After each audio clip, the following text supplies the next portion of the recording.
Mountain Man married obese Amish girl as a bet. On wedding night, she shocked him. A mountain man forced into a cruel bet in a smoky saloon. Before the night is over, he's bound in marriage to the plain, heavy Amish girl everyone mocked. The whole town laughs, certain it's just a joke. But when the cabin door shuts on their wedding night, she stares him down and speaks words he never expected. Not weak, not broken. Stronger than the mountains themselves. And just as their fragile bond begins to grow, the men who started the bet return, demanding blood, land, and secrets too dark to stay buried. Her past holds a truth that could destroy them both, or set them free. Church bells toll. Horses thunder, a lamp flickers against the mountain night. What began as shame could become salvation, if they survive it. Will a marriage born from cruelty turn into a covenant of love, or end in ruin before the first spring thaw?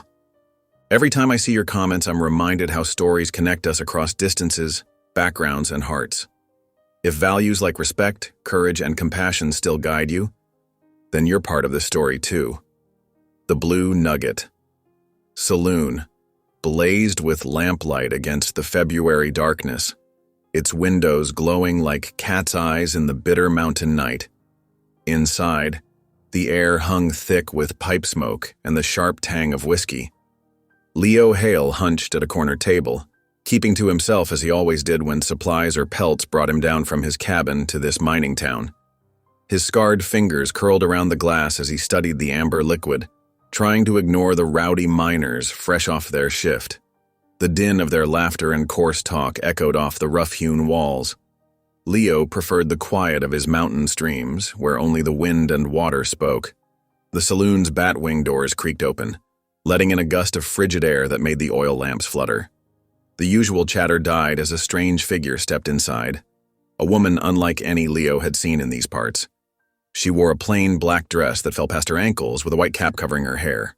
Her round face was flushed from the cold, but she held herself straight despite the sudden silence. "Well, look what we got here, boys," called out Red Murphy, a burly miner with a shock of ginger hair. "One of them Amish folk come to save our souls." His words sparked a wave of snickers. The woman's chin lifted slightly as she scanned the room. "I seek the proprietor," she said in a clear, steady voice. "I was told he might have work for a cook and housekeeper." "Ain't you a sight?" drawled another miner, eyeing her heavy figure. "Bet you know your way around a kitchen right enough." More laughter followed. Leo's jaw tightened. He recognized the cruel edge in their voices. He'd heard it often enough directed at his own scarred face. But it wasn't his business. He took another sip of whiskey, letting the burn distract him. "Name's Miriam Stoltzfus," the woman announced, as if she hadn't heard the mockery. "I've come west with the wagon train that arrived today." Red Murphy swaggered closer. "All by your lonesome? No husband to mind you?" A flicker of something, pain, perhaps, crossed Miriam's face before her expression settled back into calm dignity. "I travel alone." "Ain't proper for a woman to be without a man," Red declared. His gaze swept the room until it landed on Leo. A mean smile spread across his face. "Say, Hale, you're a lonely sort. Maybe you two outcasts would suit each other fine." Leo's fingers tightened on his glass. "Mind your own business, Murphy." "What's wrong, Mountain Man?" Scared of a little female company, Red's voice grew louder, drawing more attention. "Or maybe them scars ain't just on the outside? Maybe you ain't man enough to court a proper woman." The whiskey burned in Leo's gut, mixing with old shame and fresh anger. He knew he should walk away, but 5 years of sideways glances and whispered comments about his ruined face rose up like bile in his throat. "I could court any woman in this town," he growled, "if I had a mind to." Red's grin widened. "Care to put money on that? Say, $50 if you can convince the Amish girl to marry you before dawn?" A hush fell over the saloon. Even the piano player stopped his tinkling melody. Leo knew he should say no. The woman, Miriam, stood frozen by the door, her face pale but composed. There was something in her steady gaze that made his skin prickle with shame, but the whiskey and wounded pride spoke louder than conscience. "Make it 100, he heard himself say. Cheers and whoops erupted. Red Murphy slapped a handful of bills on the nearest table. "You're on, Mountain Man! Boys, someone fetch the preacher!" 2 miners hurried out into the night. Others crowded around, pulling out money to add to the betting pot.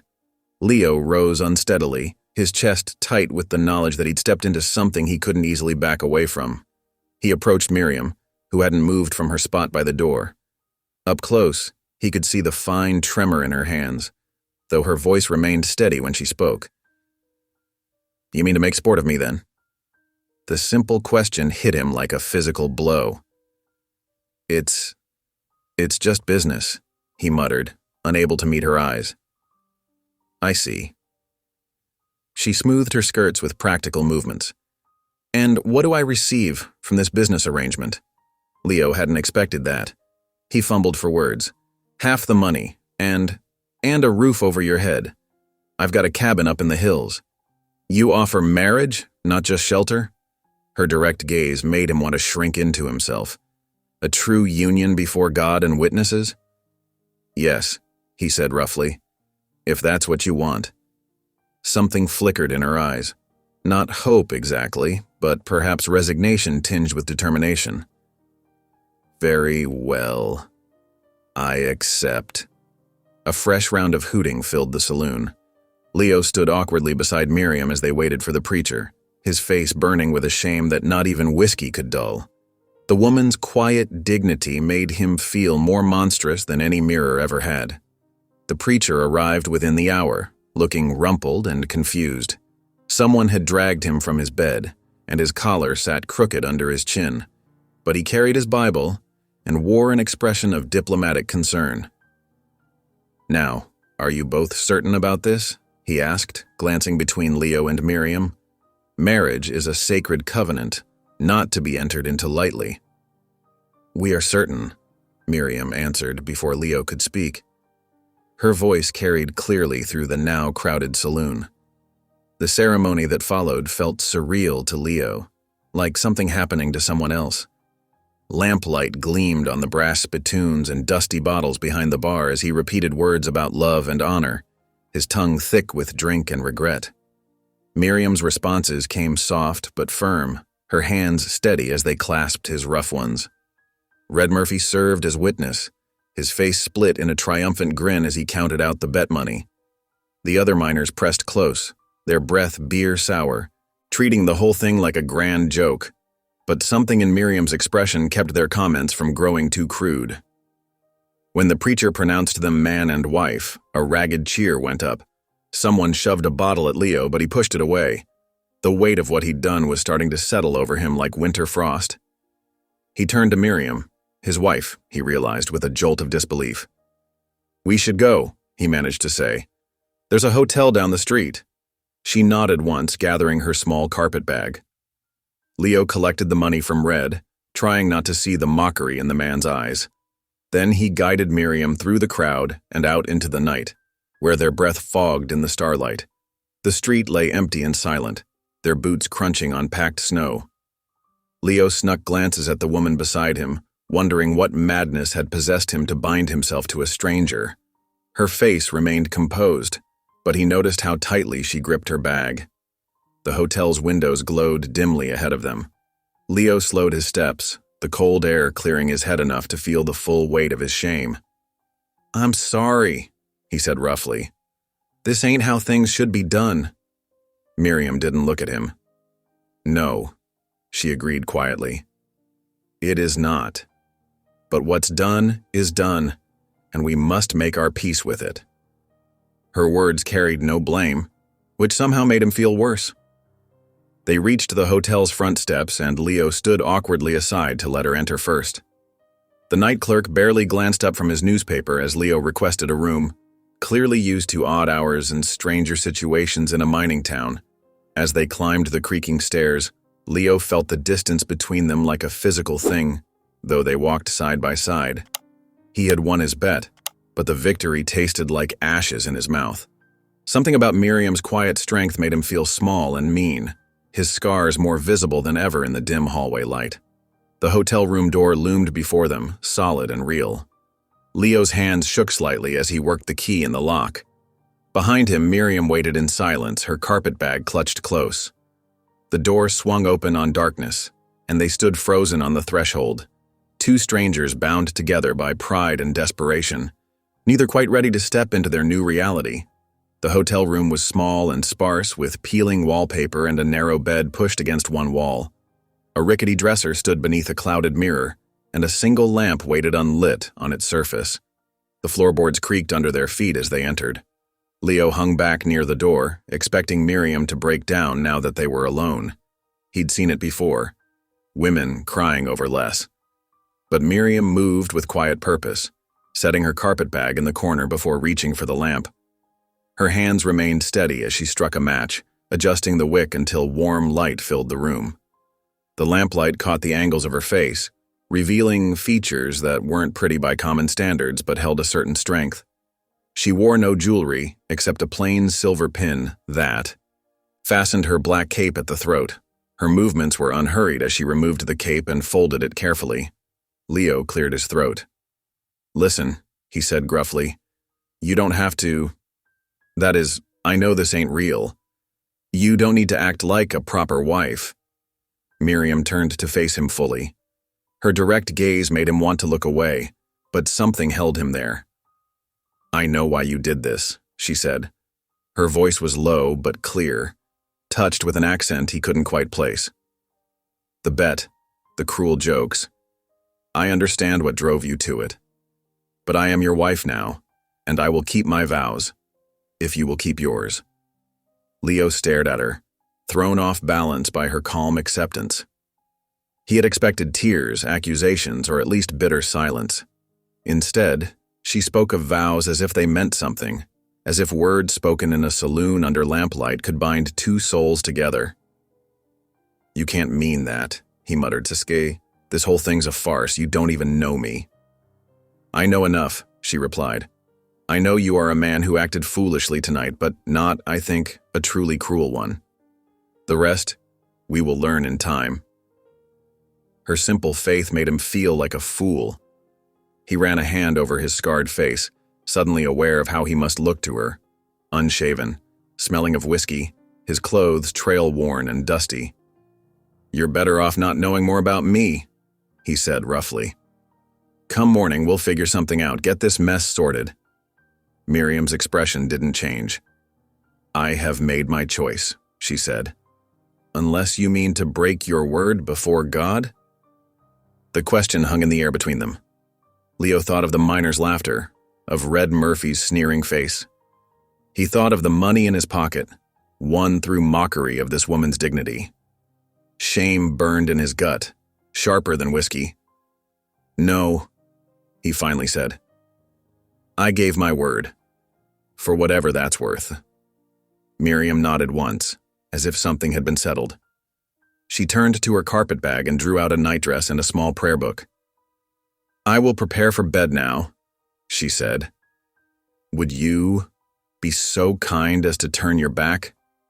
Leo did as she asked, facing the door while cloth rustled behind him. He heard her quiet movements, then the creak of floorboards as she knelt. Curious, he glanced over his shoulder to see her in prayer, her head bowed over clasped hands.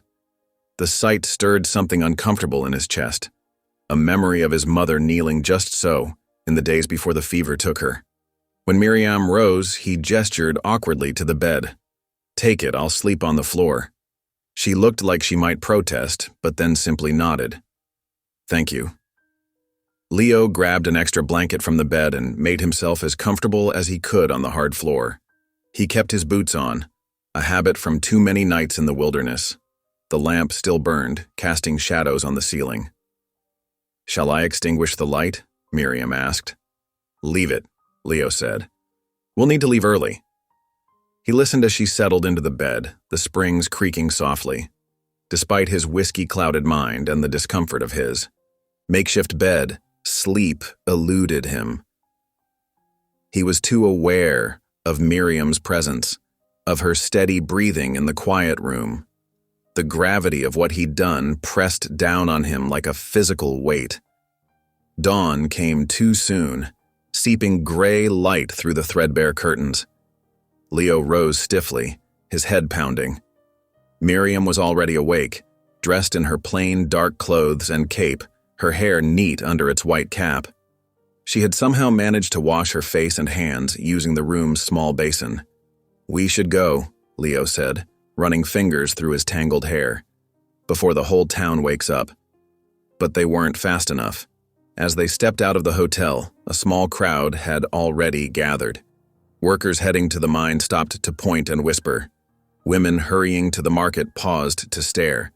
Leo felt his face burning, conscious of how it must look, him leading Miriam out after their sham wedding night. Then, Cal Rankin's voice cut through the morning air. "Well, if it ain't the happy couple?" Leo's shoulders tensed as Cal sauntered forward, followed by several miners who had witnessed last night's events. Cal's fancy vest gleamed with watch chains, his boots polished to a shine that seemed out of place in the dusty street. His smile didn't reach his eyes. "Thing is, boys," Cal drawled, "I don't reckon this bet's properly settled yet. Way I see it, our mountain man here needs to prove he's actually keeping his end of the bargain. Either pay up proper or admit it was all a joke and let the lady go." Angry mutters rose from the crowd. Leo's hand instinctively moved toward his knife, but Miriam's quiet presence beside him stayed his motion. He looked down at her, saw the tight set of her jaw, the way she held herself straight against the mockery. Without a word, Leo turned and walked to where his mule was tethered. He secured Miriam's carpet bag to the saddle, then helped her mount. She settled herself sideways, arranging her skirts with dignified movements. The crowd watched, some looking disappointed at the lack of drama. Cal stepped closer, his voice pitched low. "Don't be a fool, Hale. You really planning to saddle yourself with this one? Could be worth more to cut your losses now?" Leo met Cal's gaze steadily. "She's my wife," he said, loud enough for others to hear. "That's all there is to it." He took the mule's lead rope and started walking, guiding the animal through the gathered townsfolk. Some stepped back, others continued to stare, but no one tried to stop them. Leo kept his eyes forward, his stride purposeful. He could feel Miriam's gaze on his back, weighing his words and actions. The morning sun cast long shadows as they made their way out of town. Behind them, Leo could hear Cal Rankin's mocking laughter fading into distance. He didn't look back, but his jaw clenched at the sound. He knew things would have turned ugly if they'd stayed. Cal Rankin wasn't known for letting go of what he saw as in the keys. There's the entertainment. The dirt road stretched ahead of them, winding up into the hills where Leo's cabin waited. He wasn't sure what would happen when they got there or how this strange arrangement would work, but something in him had shifted during the night, watching Miriam's quiet strength in the face of humiliation. He had meant to offer her an escape once they were safely away from town, but now the words stuck in his throat. They walked in silence as the town fell away behind them, their shadows stretching long in the early morning light. The only sounds were the mule's steady hoofbeats and the crunch of Leo's boots on the packed earth. Above them, birds wheeled against the pale sky, and the mountains loomed blue and distant, promising either shelter or exile. Leo wasn't sure which. The mountain trail wound upward through stands of pine and aspen, their branches swaying in the crisp morning breeze.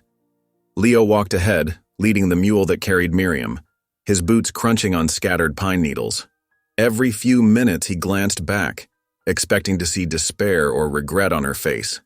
Instead, she sat straight-backed on the mule, her eyes taking in the wilderness around them with quiet interest. "Those birds," she said, breaking the long silence. "The black ones with white wings, we didn't have those back home." Leo looked where she pointed. "Magpies," he answered gruffly. "Noisy things. They'll steal anything that shines." Miriam nodded, adjusting her grip on the mule's rope reins. "And those flowers there, the purple ones? Mountain lupine, Leo said. He wasn't used to explaining things to anyone. They bloom all summer long up here. The trail grew steeper, forcing Leo to concentrate on finding stable footing. The mule picked its way carefully, but Miriam showed no sign of fear at the height or rough terrain. She simply held on, occasionally steadying herself with a hand on the saddle horn when they crossed particularly rocky stretches. As they climbed higher, the morning warmed around them. Leo removed his coat, slinging it over his shoulder. He heard Miriam unpinning her heavy cape, folding it carefully across her lap. When they paused to let the mule drink from a clear mountain stream, she spoke again. "Does it snow much up here?" she asked, looking at the distant peaks still capped with white. "Started falling last week," Leo said. "Won't be long before the passes are deep with it." He hesitated, then added, "Winters are hard up here. Not like back east." "I'm not afraid of hard winters," Miriam said simply.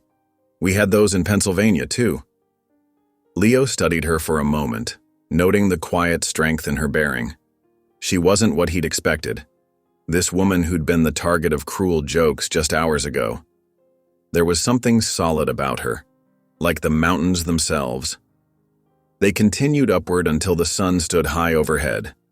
Finally, the trail opened into a wide clearing, and Leo's cabin came into view. Smoke rose from its stone chimney. He'd banked the coals before heading to town 2 days ago. The sight of it made him suddenly aware of its shortcomings through her eyes. The sagging porch, the door hanging slightly crooked on its leather hinges, the clutter of tools and pelts scattered around the yard. He helped Miriam down from the mule, watching her take in her new home. The cabin was rough-hewn, built of pine logs chinked with mud and moss. A small vegetable patch, now frost-killed and brown, lay to one side. Stacks of firewood lined the walls, and various tools hung from pegs under the porch overhang. "It ain't much," he said gruffly, expecting disappointment. Miriam smoothed her skirts and looked at him directly. "It's shelter," she said. "And that's where you start." Before Leo could respond, she had picked up her carpet bag and walked to the cabin door. He followed, suddenly conscious of the mess inside. Dirty dishes on the table, furs and tools scattered about, dust thick on every surface. But Miriam simply set down her bag and removed her bonnet, hanging it on a wall peg. "Do you have a broom?" she asked. "Made one from pine branches," Leo said, pointing to the rough implement in the corner. "Never seems to do much good." Miriam picked up the broom and tested its weight. Without another word, she began sweeping, starting in the corners where dust and pine needles had gathered. Leo stood awkwardly for a moment, then went outside to tend to the mule and bring in more firewood. When he returned with an armload of split logs, he found Miriam had already transformed the main room. She'd laid her shawl over the rough-hewn table, its bright colors warming the dark space. The floor was swept clean, and she'd arranged his scattered possessions into neat piles. The windows, grimy from months of neglect, now let in clear streams of afternoon light. "The hearth needs cleaning," she said matter-of-factly. "But first, might I see what food you have? I brought a small sack of flour, but we'll need more than that." Leo showed her his stores: dried venison, beans, coffee, and a few wrinkled potatoes in the root cellar beneath the cabin floor. Miriam examined everything with practical eyes, asking about what grew in the area and when the snow typically melted. As afternoon shadows lengthened, Leo went to check his smokehouse where strips of venison hung drying. He selected several good pieces for their evening meal. When he returned, Miriam had somehow managed to make sense of his chaotic kitchen area. She'd found his Dutch oven and was mixing biscuit dough with practiced hands. "I'll need more water," she said, not looking up from her work. "The bucket by the door is nearly empty."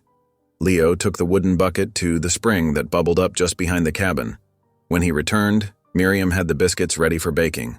She'd cleared the hearth and built up the fire with skill that spoke of long experience.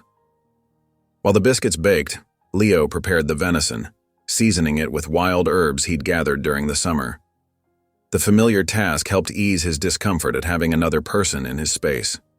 The cabin felt different already, less like a shelter and more like something else he couldn't quite name.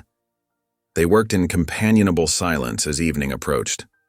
The smell of baking bread filled the cabin, mixing with the savory scent of roasting meat. When everything was ready, Miriam set the table with Leo's battered tin plates and cups. She filled their cups with fresh spring water and arranged the food with care. Before Leo could reach for his fork, Miriam bowed her head and spoke clearly. "Lord, we thank you for this food, for shelter, and for bringing us to this place. Guide our path forward. Amen." Leo shifted uncomfortably in his chair, unused to such ceremony. "Amen," he mumbled belatedly, the word feeling strange in his mouth. They ate without speaking, but the silence felt different from the lonely meals Leo was used to. The biscuits were light and flaky, unlike the heavy lumps he usually managed. The venison was tender, its flavor enhanced by Miriam's careful arrangement of their simple table. After the meal, Leo built up the fire while Miriam washed the dishes with hot water from the kettle. Night settled around the cabin, bringing with it the familiar sounds of the mountain, wind in the pines, the distant cry of an owl, the crackle of burning wood. They sat in their chairs by the fire, the flames casting flickering shadows on the walls. Leo snuck glances at Miriam's profile, still trying to make sense of this woman who had walked into his life through the strangest of circumstances. She sat with her hands folded in her lap, watching the fire with thoughtful eyes. The day's events seemed unreal now. The shameful bet, the hasty wedding, their journey up the mountain. Yet here they were, bound together by words spoken in a saloon, sitting by his hearth like they'd done it 100 times before. Leo thought of the coming winter, of the deep snows that would soon isolate them from the world below. He thought of Miriam's quiet strength as she'd faced down the townspeople's mockery, of how she'd turned his bachelor's chaos into something approaching order in just one afternoon. The fire popped, sending sparks up the chimney. Outside, a coyote called to its mate, the sound echoing off the mountainsides.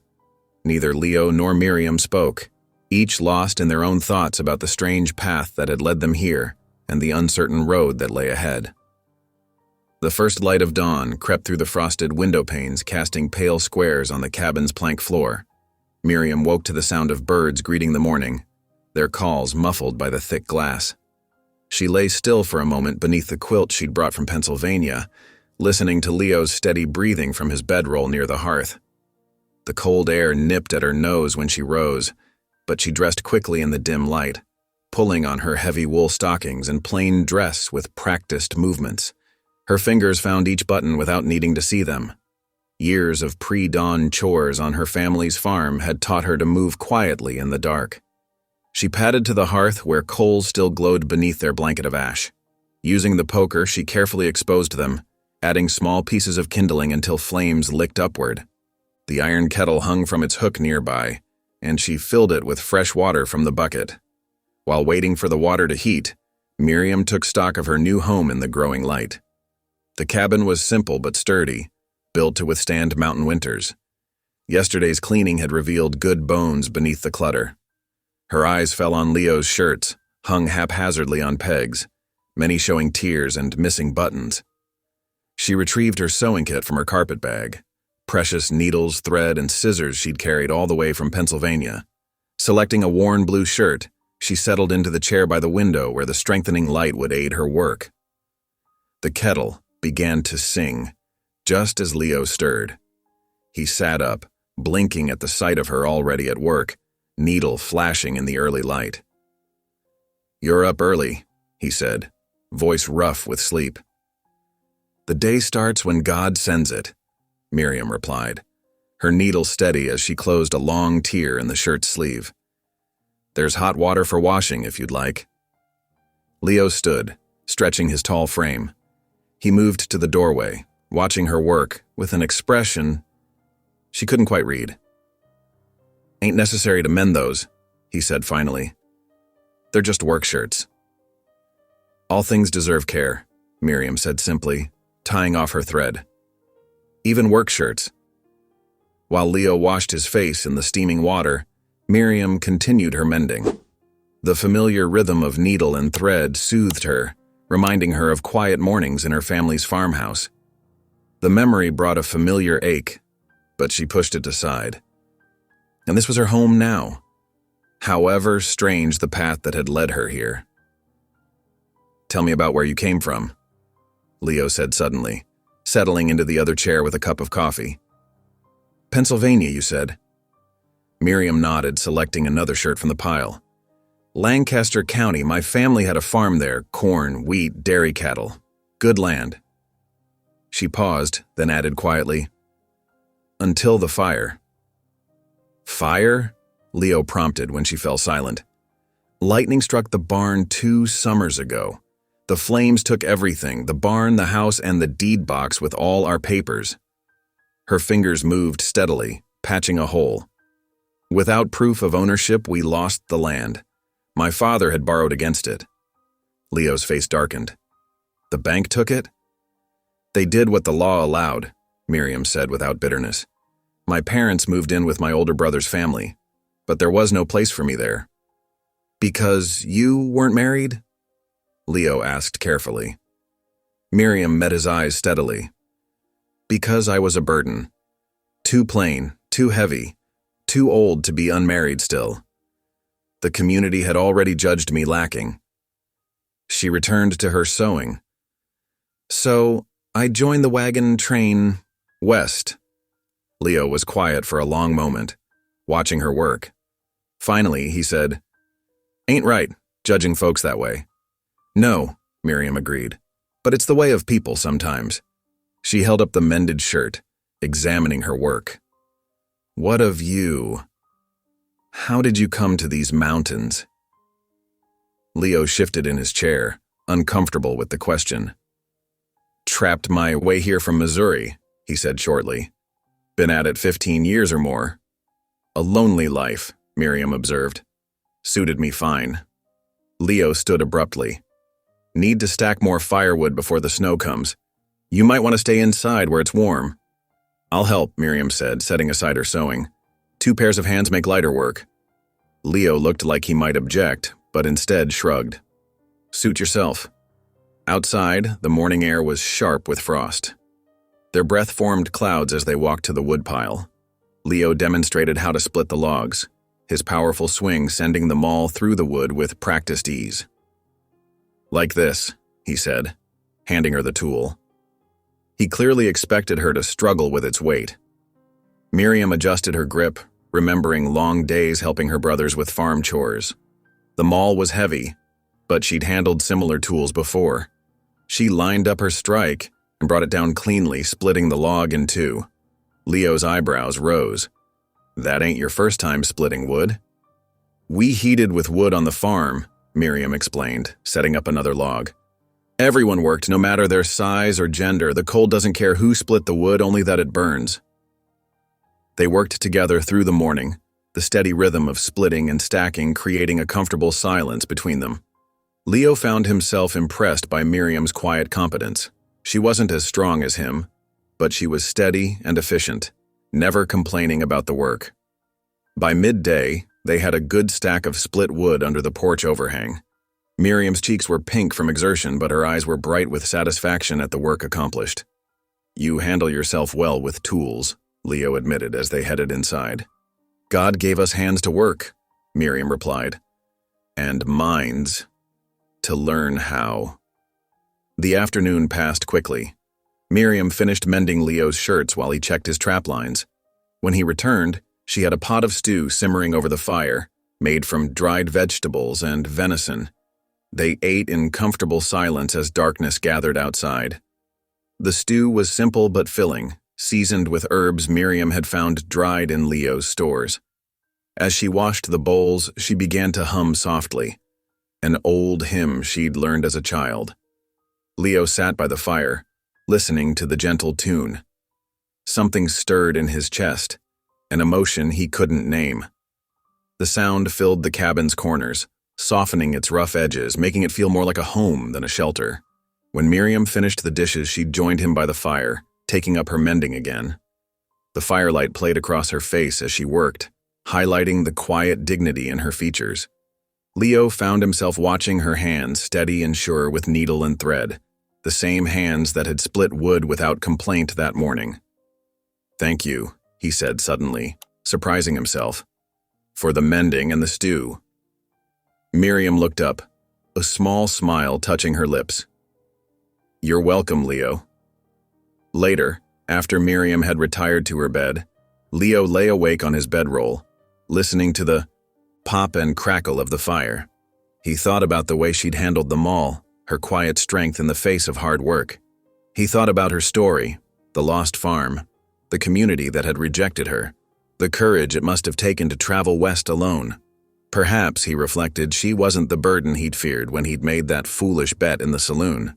Perhaps she was something else entirely, something he wasn't quite ready to name. Outside, wind whispered through the pines, and somewhere in the distance, a wolf called to the rising moon.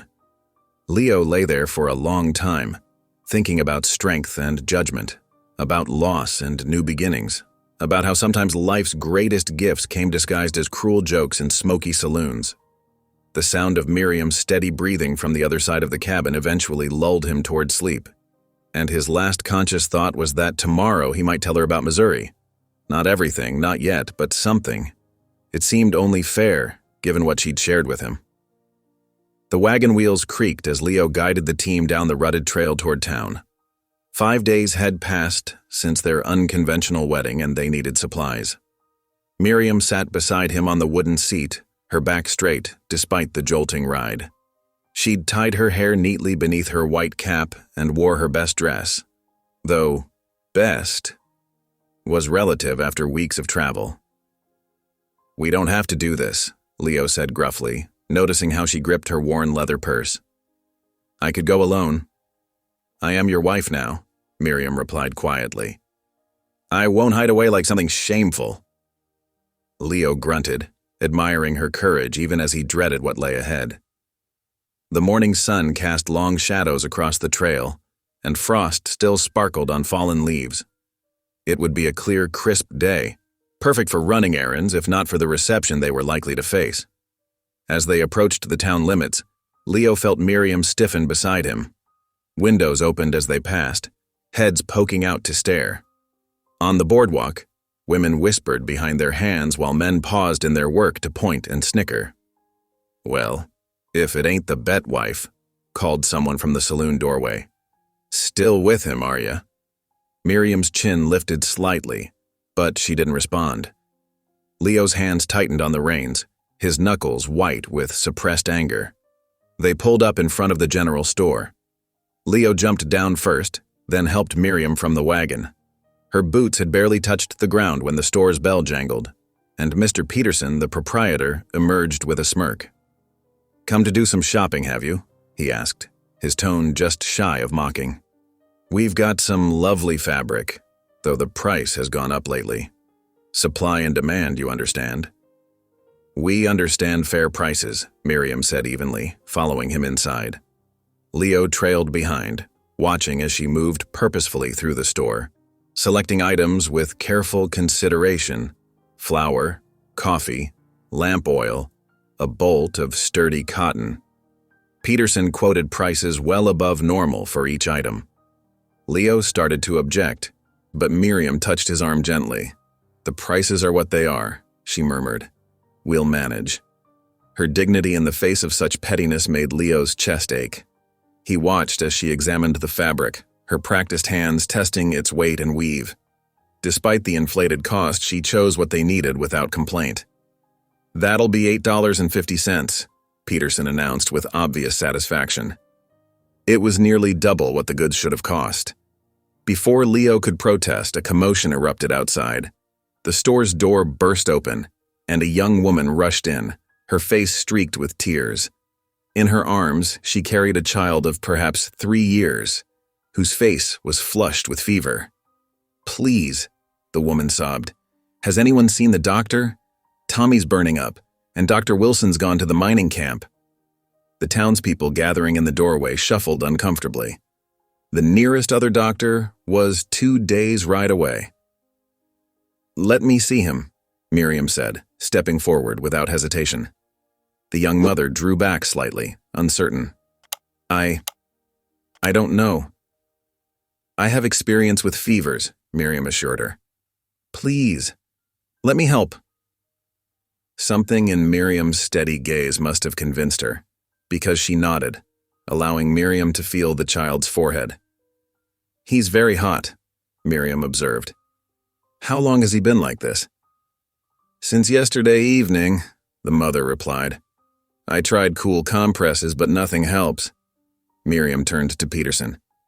I need willow bark, fresh if you have it, dried if you don't, and mint leaves. When he hesitated, she added firmly, Now, please. Perhaps it was her tone of authority, or the way the crowd watched expectantly, but Peterson hurried to comply. While he gathered the items, Miriam spoke softly to the mother. I'm Miriam Hale. What's your name? Sarah Collins, the woman replied, bouncing her feverish child gently. Are you sure you can help? We will try, Miriam said simply. She took the supplies from Peterson, who had returned with surprising speed. Is your home nearby? Sarah nodded, and they all moved outside, the curious crowd parting to let them pass. Leo followed, carrying their purchased supplies and watching as Miriam took charge of the situation with quiet confidence. Sarah's small house sat at the edge of town. Inside, Miriam immediately set to work. She sent Leo to draw fresh water while she prepared the willow bark tea. Her movements were sure and practiced as she measured and mixed. This will help with the fever, she explained to Sarah, showing her how to cool the tea properly. And we'll make a mint compress for his head. The gathered townspeople watched through the windows as Miriam tended to the sick child. She worked steadily, her strong hands gentle as she bathed Tommy's face and helped him sip the medicinal tea. Gradually, his breathing eased, and the alarming flush began to fade from his cheeks. The fever's breaking, Miriam announced after an hour, smiling at Sarah's visible relief. Keep giving him the tea every few hours, and the mint compress will. Help him rest comfortably. Thank you, Sarah whispered, tears in her eyes. I was so scared. God guided my hands, Miriam replied simply. I'm glad I could help. Outside, the mood of the crowd had shifted. The sneers were gone, replaced by thoughtful expressions and quiet murmurs of approval. Several women who had turned away from Miriam in the store now stepped forward to ask about her herbal knowledge. Only Cal Rankin, watching from the saloon porch, remained unmoved. He spat a stream of tobacco juice into the dust. One sick kid don't change nothing, he declared loudly. She's still just a bet wife, and that's all she'll ever be. But his words lacked their usual power. The townspeople were too busy watching Miriam give Sarah detailed instructions for caring for Tommy. Even Peterson, when they returned to settle their bill, quoted a more reasonable price for their supplies. The sun was setting by the time they loaded the wagon for the return journey. As Leo helped Miriam up to the seat, he noticed how tired she looked, though her face remained serene. They drove in silence for a while, the wheels crunching over fallen leaves. Finally, Leo spoke. You did good back there, with the Collins boy. It was a simple fever, Miriam replied. Any woman with healing knowledge could have done the same. Maybe, Leo said. But you were the one who did it. The one who stepped forward when others stood back. Miriam was quiet for a long moment, watching the mountain shadows lengthen across their path. Sometimes, she said softly, God uses our hardest moments to prepare us for helping others. My mother taught me about herbs and healing.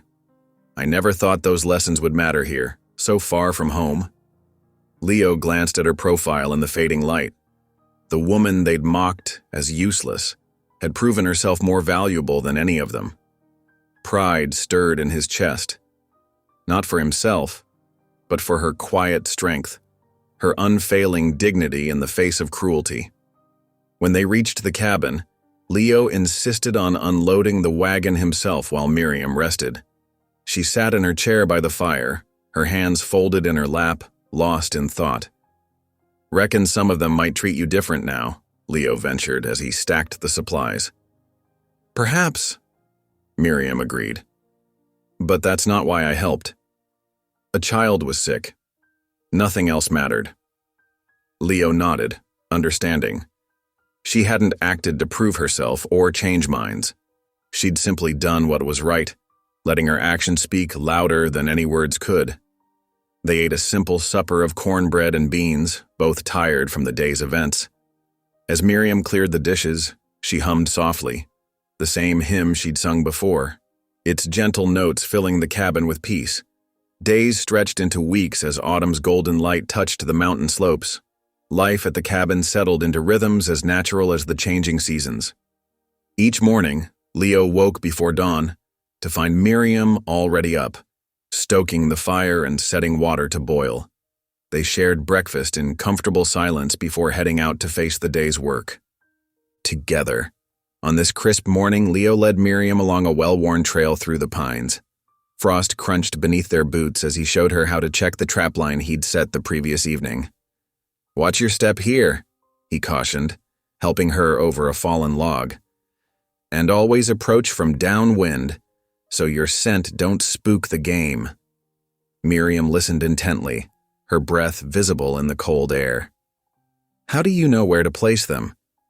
"You learn to read the signs," Leo explained, pointing to subtle marks in the earth. "See those tracks there? Rabbits been through here regular, and those broken twigs show their regular path." He demonstrated how to reset a sprung trap, his weathered hands moving with practiced efficiency. Miriam watched carefully, then tried herself. Her first attempt was clumsy, but she persisted until she got it right. "Good," Leo nodded approvingly. "You've got steady hands." A ghost of a smile touched Miriam's lips. Papa always said patience matters more than strength. They worked their way along the trapline, collecting 2 rabbits and resetting the empty snares. Leo found himself impressed by how quickly Miriam learned, how she didn't flinch from the necessary work of checking and resetting the traps. Back at the cabin, Miriam showed him her own kind of wisdom. She stretched their provisions with careful planning, making meals that filled their bellies while conserving their stores. Where Leo would have simply boiled meat and vegetables, she created hearty stews seasoned with wild herbs she gathered. Cornbread grew lighter under her touch, and even simple beans took on new flavor. "How do you make it taste so good?" Leo asked one afternoon, sopping up the last of his stew with a chunk of bread. "It's about patience," Miriam answered, echoing their earlier conversation. "Letting flavors build slowly using what God provides." She stirred the pot thoughtfully. "Would you like me to show you?" Leo nodded, and soon found himself learning the secrets of slow-cooking beans with bay leaves and how to make gravy from drippings. His first attempts were far from perfect, but Miriam's quiet encouragement helped him improve. Days fell into comfortable pattern. They rose with the sun, sharing breakfast, before tackling the day's work. Leo taught Miriam about tracking and trapping, while she showed him how to preserve food for winter. Evenings found them by the fire, Miriam mending or quilting while Leo cleaned his gear or whittled. One particular evening, Leo returned from checking the ridge for deer sign. The sun was setting early now, painting the mountains in deep purple shadows.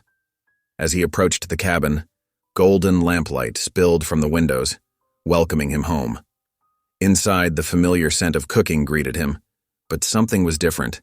His old chair, the one with the broken leg that he'd been meaning to fix for months, stood solid by the fire. Next to it lay something new, a carefully stitched quilt in shades of blue and brown.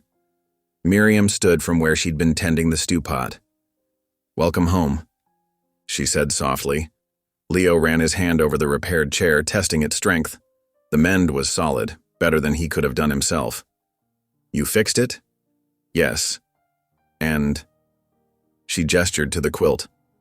"I had some fabric left from mending your shirts. I thought perhaps—" Leo lifted the quilt, feeling its weight. The stitches were tiny and even, creating a pattern that reminded him of mountain peaks against sky. "When did you find time for this?"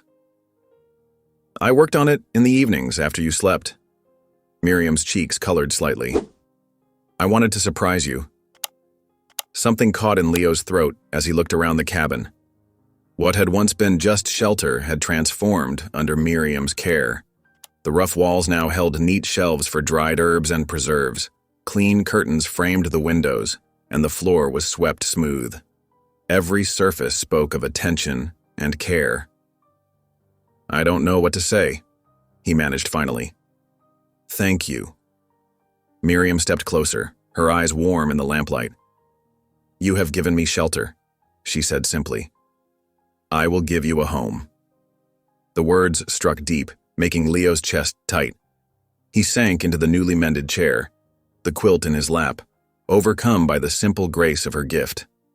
The fire crackled, casting dancing shadows on the walls as Miriam moved about, setting out their evening meal. Later, as they sat by the hearth, the weight of unspoken words pressed on Leo's heart. The firelight caught the gentle curves of Miriam's face as she worked on her mending, and he couldn't bear the shame any longer. "Miriam," he began roughly, "there's something I need to tell you. About that night in town." She looked up, her needle pausing mid-stitch. "The bet." Leo's voice grew hoarse. "Those men, they wagered me to marry you before dawn. I was proud enough to get that Dinan to bet. You deserve to know the truth of it." Shame burned in his throat, making the words come hard. "I did you wrong, agreeing to such a thing. Used you cruel, just like those others who mocked you. I ain't got no right to." Before he could finish, Miriam set aside her sewing and rose. She crossed to his chair and, with infinite gentleness, placed her hand against his scarred cheek. The touch silenced him, made his heart stutter in his chest. "The Lord uses even shame to lead us where we belong," she whispered. Leo stared up at her, scarcely breathing. In her eyes he saw not condemnation, but understanding, not judgment, but grace. Without conscious thought he reached for her, drawing her closer. Their first kiss was tentative, soft as autumn sunshine. When they parted, Miriam's eyes were bright with unshed tears, but she was smiling. Leo pulled her into his lap, cradling her as if she were precious beyond measure. The fire burned low as they sat together, speaking in quiet voices of hopes and fears, of loneliness past and belonging found. The quilt wrapped around them both, and outside, the mountain night grew deep and still. In that moment, Leo understood that what had begun as a cruel bet had transformed into something sacred. The woman in his arms, once a stranger thrust upon him by his own foolish pride, had become his heart's true home. Miriam's head rested against his shoulder, her breath warm and steady. Together, they watched the flames dance, two souls who had found in each other what they'd never dared hope to find: acceptance, understanding, and love born of shared struggles and quiet grace. The broken chair held firm beneath them, mended like their wounded hearts. Above the mantel, the lamp burned, steady, its light touching the neat shelves and clean curtains, the dried herbs and preserved fruits, all the small touches that had turned a rough cabin into a home. Outside, the wind whispered through the pines, but inside, wrapped in their quilt and each other's arms, they were warm. They were whole. They were home. Morning sunlight streamed through the cabin windows, casting golden squares across the swept floor. Miriam hummed softly as she kneaded bread dough, her strong hands working the soft mass with practiced care. Leo sat at the table, whittling a new handle for his hunting knife, content in their shared quiet. The sudden thunder of hoofbeats shattered the peace. Leo's head snapped up, his hand instinctively reaching for his rifle. Miriam's humming stopped mid-note.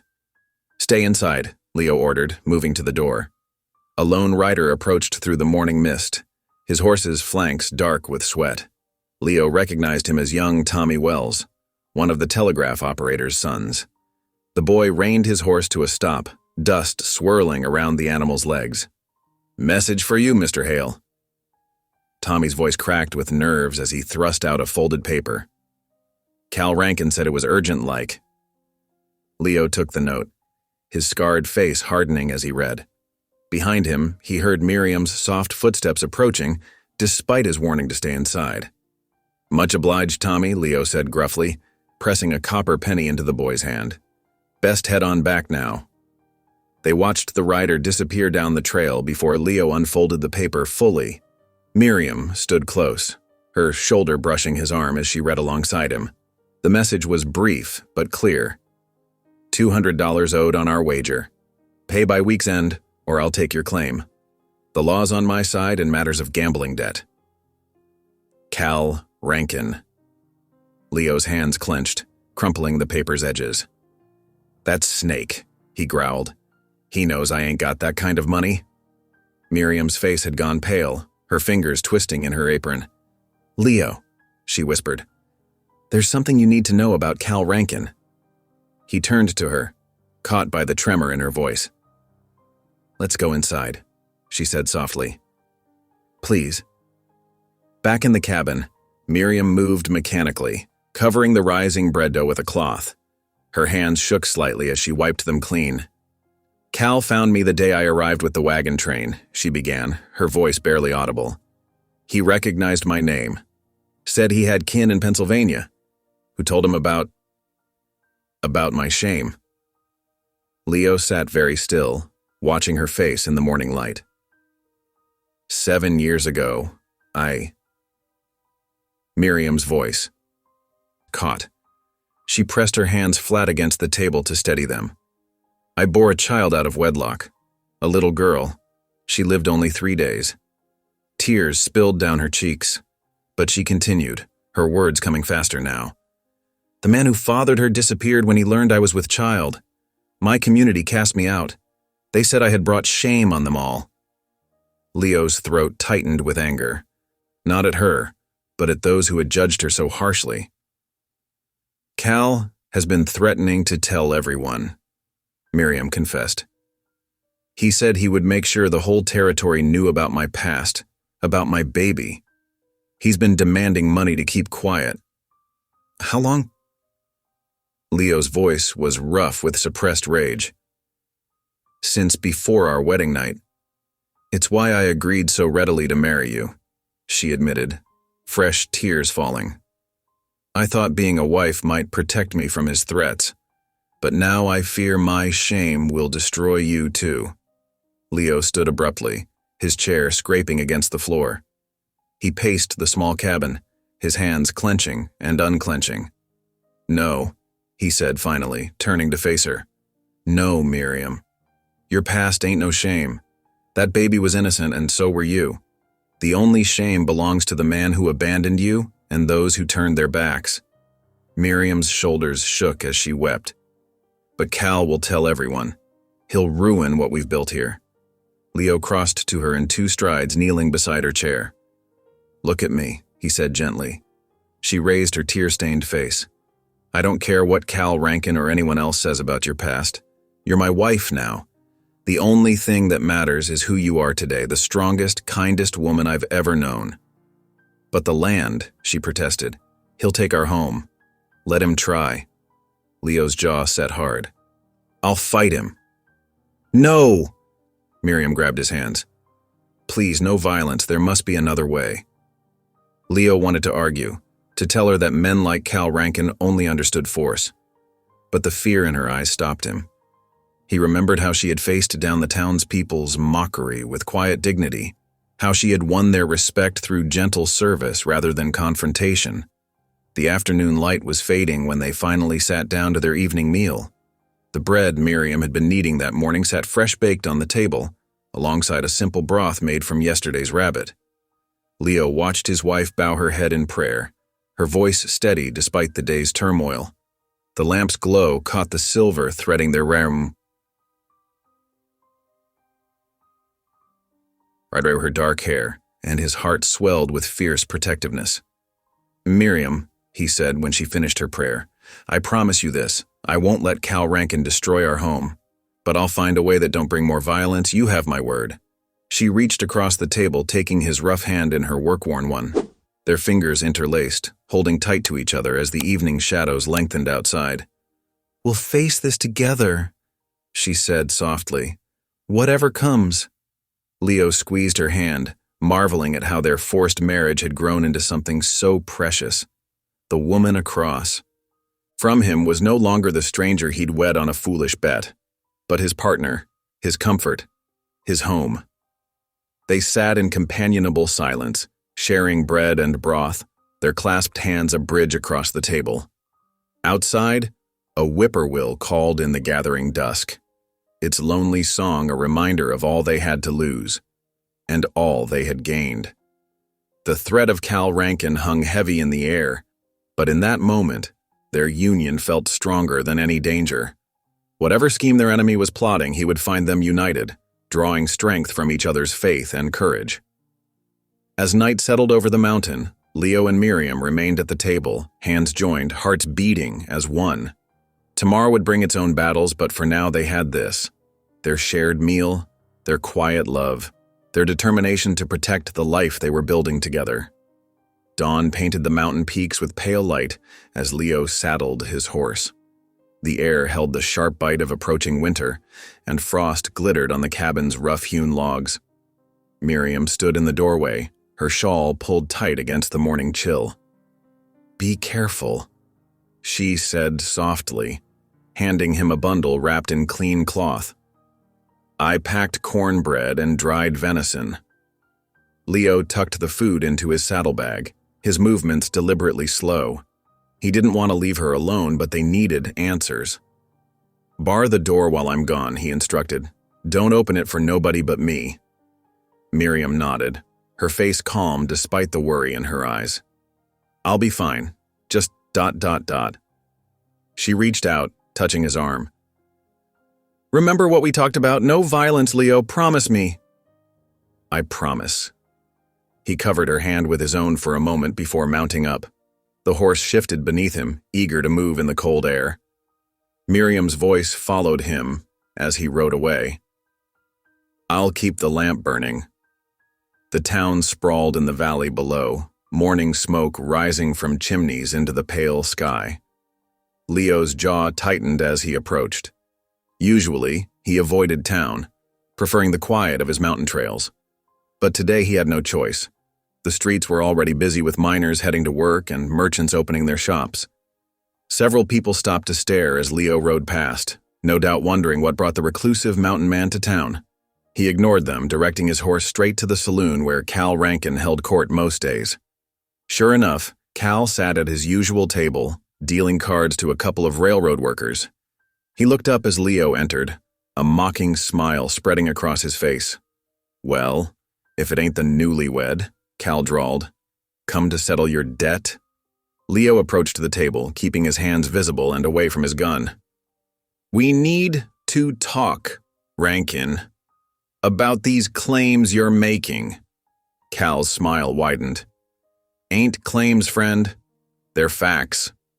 He gestured to an empty chair. "Have a seat. Let's discuss business proper-like."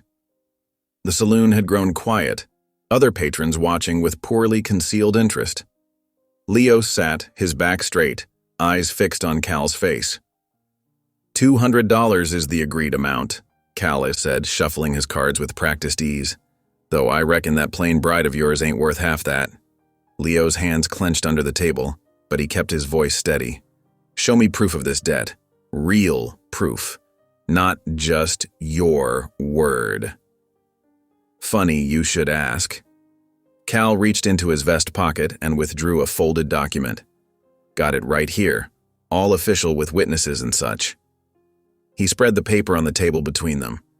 Leo leaned forward, studying the document that supposedly proved he had wagered his land. The writing looked authentic enough, but something about the signatures seemed off. "This is false," Leo said flatly. "I never signed no paper about my land." Cal's eyes hardened, though his smile remained. "You calling me a liar, mountain man? These good folks here saw you make the bet." He gestured around the saloon. "Ain't that right, boys?" A few men muttered agreement, but others looked away uncomfortably. Leo noticed their unease, storing it away for later consideration. That bet was about the marriage, Leo countered. Nothing was said about land. Your word against mine. Cal gathered his cards, tapping them into a neat stack. And I got paper to back my side. Judge will see it clear enough when I take this to court. The threat hung in the air between them. Around the saloon, people shifted nervously. No one quite meeting Leo's eyes. They all knew Cal Rankin had influence with local authorities through his position as railroad foreman. Leo wanted nothing more than to grab Cal by the throat and force him to admit his lies. But Miriam's words echoed in his mind. No violence. He had promised. This ain't over, Rankin, Leo said, standing slowly. Truth has a way of coming out. Cal's laugh followed him to the door. Truth is what I say it is, mountain man. Better start packing up that cabin of yours. Outside, Leo paused to let his anger cool. The morning had grown warmer, town dust already rising under horses' hooves and wagon wheels. Near the telegraph office, he overheard two railroad workers talking in low voices about missing wages and creative bookkeeping. They fell silent when they noticed him listening. The ride home seemed longer than usual, his thoughts heavy with worry. Shadows were lengthening when he finally reached the cabin. Miriam met him at the door, relief washing over her face. I've been praying, she said, taking his coat as he entered. The cabin was warm, filled with the smell of cooking and the quiet strength of her presence. Leo sank into his chair by the fire, watching as Miriam poured him a cup of coffee. Cal's got papers, he told her. Claims I wagered the land that night. They're forged, but mighty convincing looking. Miriam sat across from him, her face thoughtful in the firelight. The workers in town, she said slowly. They whisper about Cal, about money that goes missing from their pay. I heard some talk today, Leo nodded, but nobody's willing to speak up against him. Perhaps they would, Miriam suggested, if someone showed them how. If we could find proof of. His stealing ... Leo studied her face, seeing the quiet determination there. That's dangerous thinking, woman. Cal's got friends in high places. But if he's truly stealing from the railroad company... Miriam leaned forward, her eyes intense. Surely they would want to know. And if we could prove he forged documents about our land... A soft pat against the window interrupted her. They both looked up to see snow starting to fall, the first flakes of winter drifting past the glass. Storm's coming? Leo observed. Might be sealed in up here for months. Miriam rose and lit the lamp, its warm glow pushing back the gathering darkness. She returned to his side, laying her work-worn hand over his calloused one. We fight not with fists, she said softly, but with truth. Leo turned his hand to clasp hers, drawing strength from her quiet faith. Outside, the snow fell steadier now, wrapping their mountain home in white silence. Whatever proof they needed to defeat Cal's schemes would have to wait until spring thaw. But as Leo sat there, holding his wife's hand in the lamplight, he felt something he hadn't known in years. Hope. The fire crackled low in the hearth, and Miriam began humming an old hymn as she moved about the cabin, preparing their evening meal. Leo watched her, marveling at how this woman who had entered his life through a cruel bet had become his partner in facing whatever trials lay ahead. Snow continued falling outside their windows, but inside the cabin, warmth and determination grew. They would find a way to expose Cal's corruption, not through violence but through patience and wisdom. The long winter ahead would give them time to plan, to gather their strength, to prepare for the battle that spring would bring. As darkness settled fully over the mountain, Leo and Miriam shared their simple supper, talking quietly of truth and justice, while the snow buried the trails to town and sealed them into their winter sanctuary. The snow fell steadily for 3 days, transforming the mountain landscape into a pristine white blanket that muffled all sound. Drifts piled high against the cabin walls, and icicles grew long from the eaves. Inside, Leo and Miriam settled into a peaceful rhythm, their shared isolation drawing them closer with each passing hour. One evening, as wind whistled through the pine trees outside, they sat before the crackling fire. Miriam worked on mending while Leo cleaned his rifle, the familiar tasks creating a comfortable silence between them. The lamp cast warm shadows on the walls, and the cabin felt snug against the winter's chill. "Tell me about this," Miriam said softly, reaching out to touch a deep scar that ran along Leo's forearm. She had noticed his scars before but never asked about them. Leo's hands stilled on the rifle. He glanced at the mark, then at Miriam's face, seeing only gentle curiosity there. "Grizzly bear," he said, setting aside his cleaning cloth. 5 years back up near Thunder Creek. Was checking my trap lines when she came at me, protecting her cubs." He rolled up his sleeve, revealing the full length of the scar. "Knocked me clean off my feet. Thought for sure that was the end of Leo Hale." Miriam's fingers traced the raised line of tissue. "How did you survive?" "Pure luck, mostly. Managed to get my knife out as she came in for another swipe."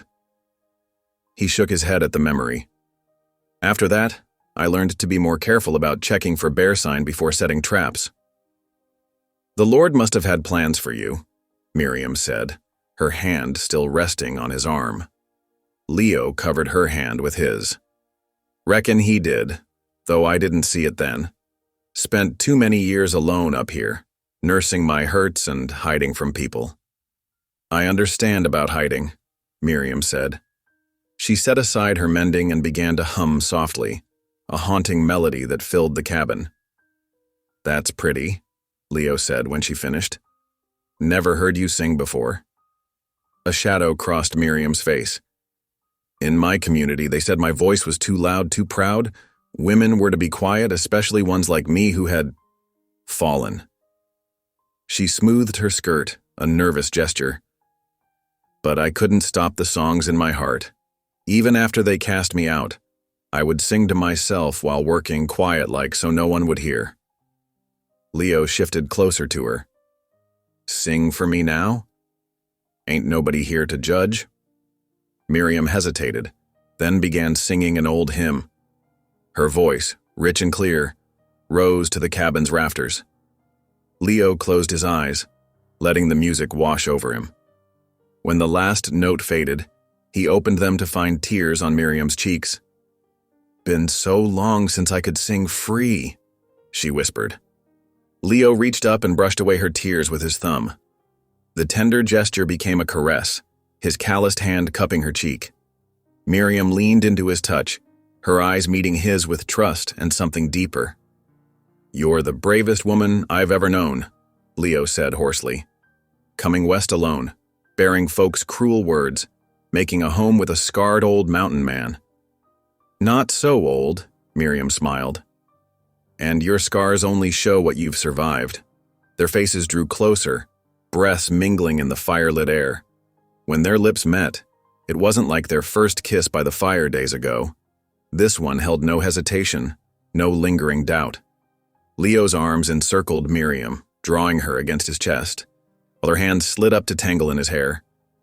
When they finally parted, both breathing heavily, Leo rested his forehead against hers. "I love you," he said simply. "Not because of any bet or obligation. Just you, Miriam. All of you." Tears spilled fresh from Miriam's eyes, but her smile was radiant. "And I love you, Leo Hale. With all my heart." They came together again, this time with growing passion. The fire burned low as they made their way to their bed, no longer separated by doubt or shame. In the darkness, they found each other fully, their union blessed by love and choice rather than circumstance. Later, as moonlight filtered through frost-covered windows, Miriam lay curled in Leo's arms, her head on his chest. "Thank you," she whispered. "For what?" "For seeing me. Really seeing me, when others only saw what they wanted to mock." Leo tightened his arms around her. "Thank you for seeing past my scars to the man beneath." They drifted to sleep wrapped in warmth and newfound intimacy, while outside the snow continued its silent fall. Days passed in contented isolation, Leo and Miriam worked together, sharing tasks and stories, learning each other's ways. Their cabin became truly their home, filled with shared laughter and tender moments. Then, one gray afternoon, a sharp knock at the door startled them both. Leo grabbed his rifle, but the visitor called out in a familiar voice, "It's just me, Hale." Jim Tucker. Leo opened the door to find the friendly miner stamping snow from his boots. Jim's cheeks were red from cold, his breath coming in quick puffs. "Sorry to disturb you folks," he said, accepting the cup of coffee Miriam quickly offered. "But I had to get word to you. It's about Cal Rankin." Leo and Miriam exchanged glances. "What about him?" Leo asked. Jim lowered his voice, though they were far from any other ears. "Been watching him since that business with your land claim. Something ain't right with the pay ledgers at the railroad camp, men's wages going missing but the books showing full payment." "How do you know this?" Miriam asked, sitting down at the table. "My cousin works as a clerk in the office. She's been noting discrepancies for months but was too scared to speak up." Jim sipped his coffee. "Thing is, Cal's getting sloppy. Too sure of himself. Left some papers out where they shouldn't be." Hope stirred in Leo's chest. "If we could prove he's stealing—" "The railroad company would want to know," Miriam finished. "And if he's forging documents about wages. Then your land claim might not be the only paper he's falsified," Jim nodded. "But we'd need solid proof. Cal's got friends in high places." "How many workers have lost wages?" Miriam asked, already moving to fetch paper and pencil from her sewing basket. "At least 20 that my cousin knows of. Some just small amounts, others nearly half their pay." Jim watched as Miriam began writing. "What are you thinking, Mrs. Hale?" "Every crime leaves a trail," Miriam said, her pencil moving steadily. "If we record the details, names, dates, amounts, we can build a case against him. Not just rumors, but facts that can't be denied." Leo laid a hand on her shoulder, pride swelling in his chest. "My wife's got a good head for details, and a strong sense of justice." Jim finished his coffee and stood.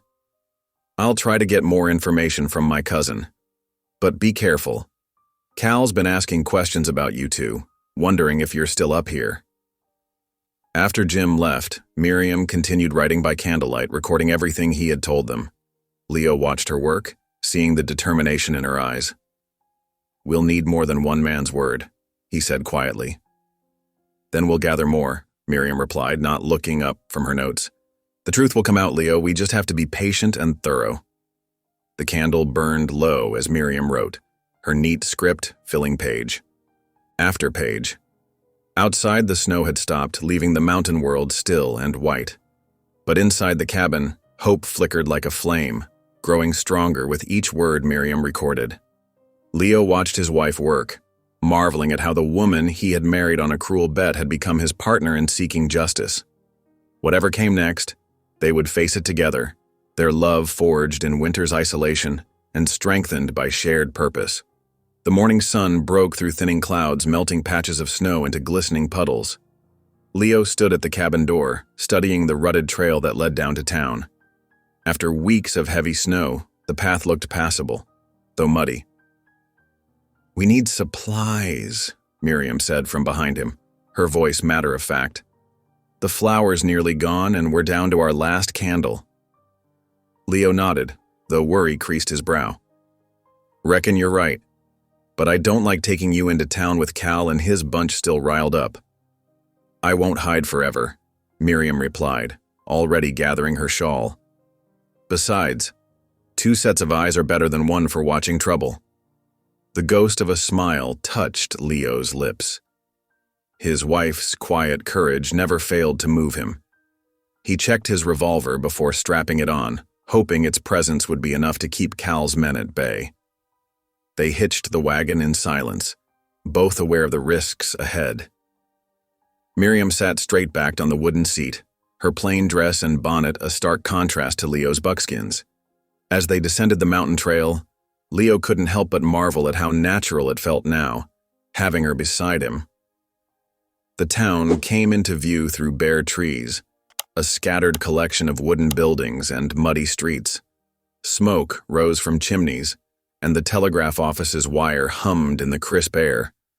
But the usual bustle seemed subdued, as if the whole town held its breath.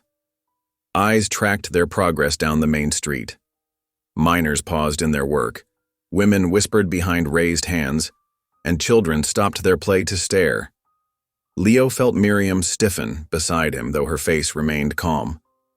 They pulled up outside the general store, its windows foggy with warmth from the pot-bellied stove inside.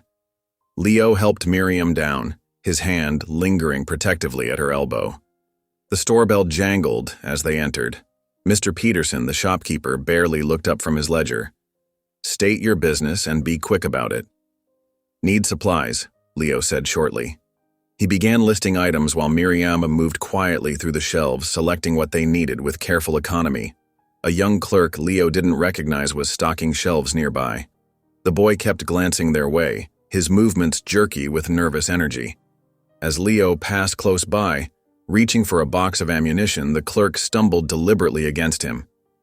"Sorry, mister," the boy mumbled, but Leo felt something pressed into his palm, a folded piece of paper, torn and creased. Before Leo could react, the store's front door burst open. Cal Rankin strode in, flanked by two of his railroad men. His boots left muddy prints on the wooden floor. "Well, well," Cal drawled, his thin lips twisted in a smile that didn't reach his eyes. "If it ain't the happy couple, come down from their love nest." Leo's hand moved toward his gun, but Miriam's soft touch on his arm stayed him. She continued selecting goods as if Cal hadn't spoken, though her movements were more deliberate now. "Ain't polite to ignore folks," Cal said, stepping closer. His men spread out, blocking the exit. "Especially when they got business with you." "Our business was settled," Leo said evenly. "Unless you're ready to admit those papers you showed are forged." Cal's face darkened. "Careful, mountain man. Accusations like that could get a fellow hurt." His gaze shifted to Miriam, who was measuring coffee beans into a paper sack. "Shame if something happened to your pretty wife, though I use the term pretty loosely." Leo's muscles coiled tight as a spring, but Miriam spoke first. "The Lord sees all deeds, Mr. Rankin, even those hidden in ledgers and false claims." Cal moved so fast, Leo barely had time to react. He shoved Leo hard against the counter, sending goods scattering. "You threatening me, woman? Take your hands off my husband." Miriam's voice rang with quiet authority. The store had gone deathly still. Mr. Peterson had disappeared into the back room, and the young clerk crouched frozen behind a barrel. Cal's men had their hands on their guns. "Or what?" Cal sneered, giving Leo another shove. "You'll pray at me? Sing hymns till I repent?" The click of a gun hammer drew everyone's attention to the door. Reverend Matthews stood there, his old service revolver steady in his hand. "Or I'll have to explain to the Lord why I shed blood in town on a Sunday," the preacher said calmly. "Step back, Cal. You're on dangerous ground, and not just with men." "You're getting soft in your old age, Reverend," Cal spat, but he released Leo and backed away. "Defending soiled doves and mountain trash." "I defend God's children," Matthews replied. "All of them. Even those who've lost their way." His meaningful look made Cal's face flush dark with rage. "This ain't over," Cal snarled. He jerked his head at his men, and they backed out of the store. The tension in the room broke like a fever. Leo steadied himself against the counter, his heart hammering. Miriam immediately began picking up the scattered goods, her hands trembling slightly. "Thank you, Reverend," she said softly. Matthews lowered his gun with a sigh. "Don't thank me yet, child. You've stirred up a hornet's nest, both of you. Cal Rankin isn't known for forgetting slights." "The Lord sees all deeds," Miriam repeated firmly. "Aye, he does." Matthews nodded. "But sometimes he expects us to be his hands in revealing them. Be careful going home. And watch your backs." They finished their shopping quickly, paying Mr. Peterson, who had cautiously emerged from the back room. The ride home was tense, both of them scanning the trail for ambush. Only when they were safely inside the cabin did Leo remember the paper the clerk had slipped him. By lamplight, they smoothed out the crumpled page. It was torn from a ledger book showing columns of numbers and names. Miriam's finger traced the rows, her lips moving silently. "Look here," she said finally. "These wage amounts don't match. The total paid is less than what's listed as owed, but the difference isn't recorded anywhere." Leo studied the page. "It's not enough to prove anything. Could be a mistake in the figuring." "No." Miriam shook her head. "See how neat the original figures are, but these corrections are in different ink? Someone changed the numbers after they were recorded. And look, it's happened to at least 6 different workers on this page alone. Still not enough to take to the law," Leo said, frustration evident in his voice. "Cal's got friends in the sheriff's office. They'd laugh us out of town." "Then we wait," Miriam said firmly. "We gather more proof. The truth will come out, Leo. We just have to be patient." Leo paced the cabin, his hands clenching and unclenching. "Patient? While he threatens you? Tries to steal our land?" "Violence won't solve this," Miriam said softly. "You know that. We need to be smarter than Cal, not stronger." Leo stopped pacing and looked at his wife. Her face glowed in the lamplight, showing the same quiet determination that had first drawn him to her. His anger slowly ebbed. "You're right," he admitted, sitting beside her. "But I don't like putting you in danger." Miriam took his hand, her work-roughened fingers intertwining with his. "We're stronger together than apart.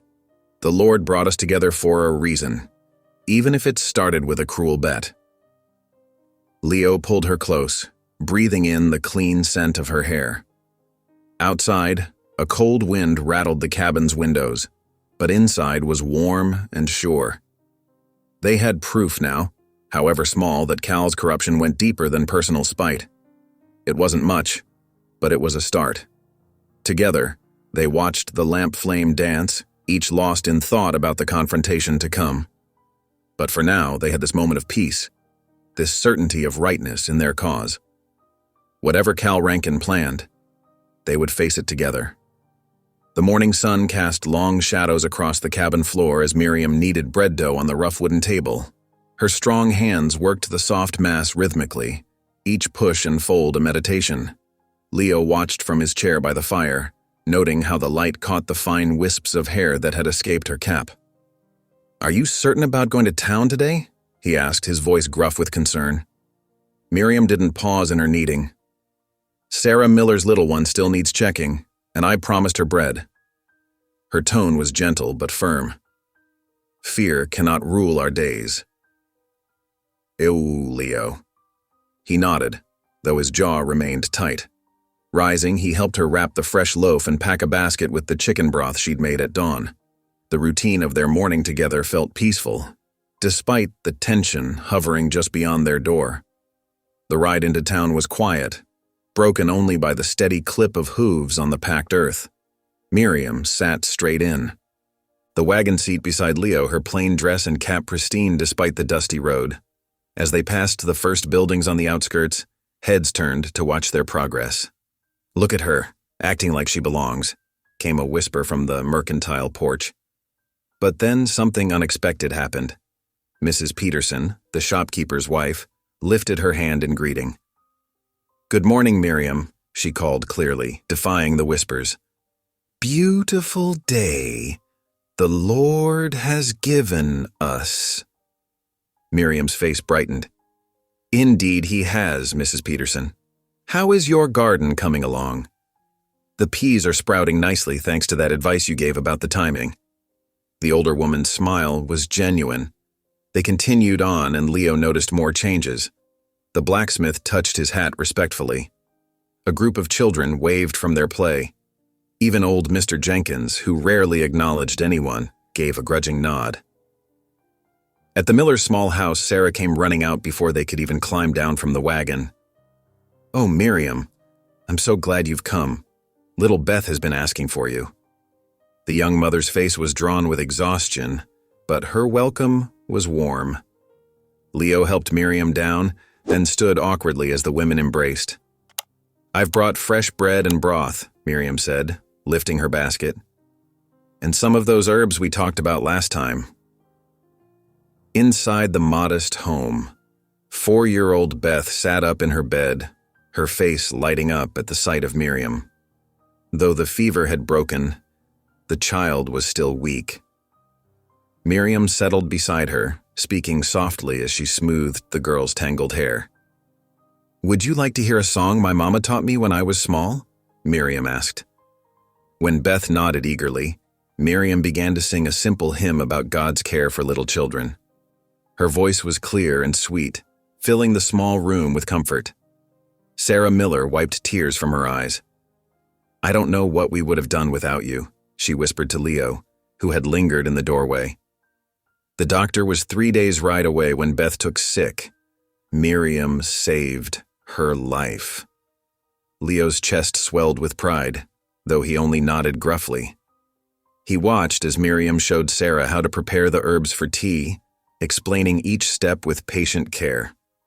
Word spread quickly through Vampire by Sidira Robert Tui Damrida Rekemire. Per the town that Miriam was visiting. Throughout the morning, other women found reasons to stop by the Miller house. Each brought some small offering: eggs, a jar of preserves, a piece of mending that needed doing. They gathered in the small front room drawn by Miriam's gentle presence. "My Thomas has that cough again," Mrs. Baker confided. "Would you know something that might ease it?" "My sister's time is near," young Mary Wilson added shyly. "She's frightened, being so far from home." Miriam listened to each concern, offering wisdom gained from years of caring for her own community. She spoke of remedies passed down through generations, of faith during hard times, of the strength found in supporting one another. Leo marveled at the transformation. These were the same women who had turned their backs weeks ago, who had whispered cruel jokes about Miriam's size and plain ways. Now they leaned forward eagerly, hanging on her words, sharing their own stories of struggle and hope. But not everyone welcomed the change. Through the window, Leo spotted Cal Rankin watching from across the street, his face dark with rage. The railroad foreman spat in the dust and stalked toward the saloon, where his men gathered like crows on a fence. By early afternoon, it was time to head home. The women helped pack up Miriam's basket, now filled with small gifts of gratitude. Sarah Miller hugged her tight. "You'll come again soon?" "As God wills," Miriam promised. "Keep giving Beth the tea, and mind you rest when she does." As they drove home, Leo noticed Miriam's quiet smile. "You've won them over," he said softly. "Not I," she corrected. "The Lord works in his own way. Sometimes it takes an outsider to help people remember they are all one community." The sun was setting as they reached their cabin, painting the sky in shades of purple and gold. Leo built up the fire while Miriam prepared their simple supper. The rhythm of their evening routine felt right, like pieces of a puzzle finally fitting together. Over bowls of beans and the last of the fresh bread, Miriam began to hum. The tune was familiar now to Leo, the same hymn she had sung to little Beth. Without thinking, he joined in, his deeper voice harmonizing with hers. Amazing grace, how sweet the sound. That saved a wretch like me. Their voices blended in the warm cabin, rising with the smoke through the chimney into the darkening sky. Miriam's eyes shone with joy as they sang together, and Leo felt something tight in his chest loosen and heal. But outside, hidden in the growing shadows of the pine trees, 3 of Cal's men watched the peaceful scene. They passed a bottle between them, their whispers harsh in the gathering dark. "Boss says it's time to show them what happens to folks who rise above their place," one muttered. "Shame to wreck such a cozy scene," another sneered, taking a long pull from the bottle. "But orders is orders." The third man just nodded, his fingers checking the knife at his belt. They continued their watch, plotting, while inside the cabin, unaware of the danger lurking in the darkness. Leo and Miriam finished their song. The last notes faded into the quiet evening. Miriam reached across the table and took Leo's hand, her touch warm and sure. "Thank you," she said softly. "For what?" "For singing with me, for standing beside me, for seeing me as I am, not as others judged me to be." Leo squeezed her hand, remembering the cruel bet that had brought them together, marveling at how God had turned shame into blessing. "Thank you for teaching me to sing again," he replied gruffly. "In all ways." They sat together in the gentle quiet, while outside, darkness gathered and danger crept closer. But for this moment, their cabin was an island of peace, their love a light that even Cal's hatred couldn't dim.